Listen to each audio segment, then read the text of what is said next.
We're going to hear about some of the specific points that BlueNav have included in their production to make sure it's of top quality and they can really deliver to customers. So this is Xavier. Nice to meet you, Xavier. Nice to meet you. So tell us a little bit more about, well, let's start with yourself. So what's your experience? What perspective have you got coming into BlueNav from your experience in your career? I joined the company in January, and previously I spent 18 years in the medical industry and then 10 years in the service robotic industry. And I believe all this experience will benefit to BlueNav project. Yeah, I fall in love with it. Yeah, absolutely. So yeah.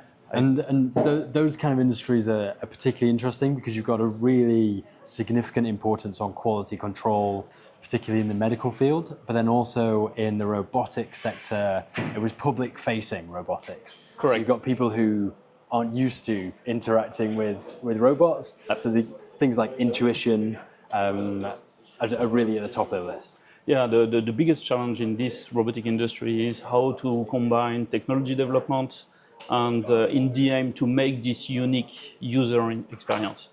And so the combination of emotion and technology, that was really what I fall in love with. Yeah, and you've done one thing that's really interesting at BlueNav, which is keeping things in-house and prioritizing the things that you need some really good control over. As soon as you integrate lots of different technology like mechanics, sensor, firmware, electronics, low-level software, higher-level software, cloud, you need to master the assembly and the integration of all this technology together.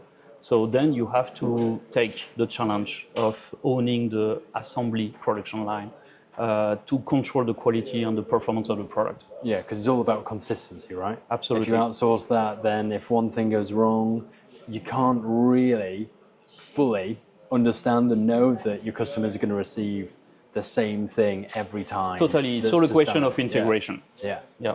So what kind of things do you do in here? So we're on part of the production line here.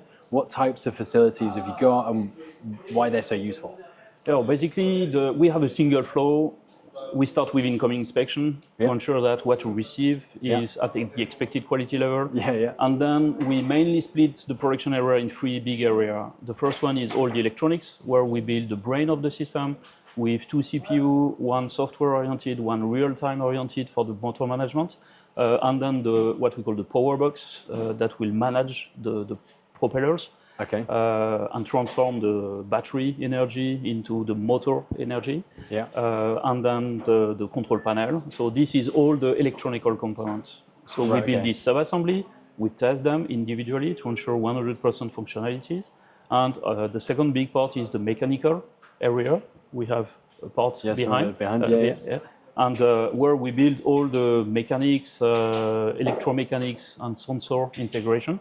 So to allow the duration of our propeller, the retractability, and then the plug-in frame we can fix on the boat. Right, ready for actually the final assembly. Exactly. So what kind of things have you got for the testing phase?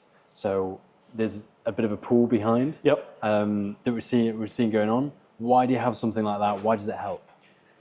We do nautic motor. They live in salt water, and we have to do this test in water. Otherwise, we cannot control the real performances.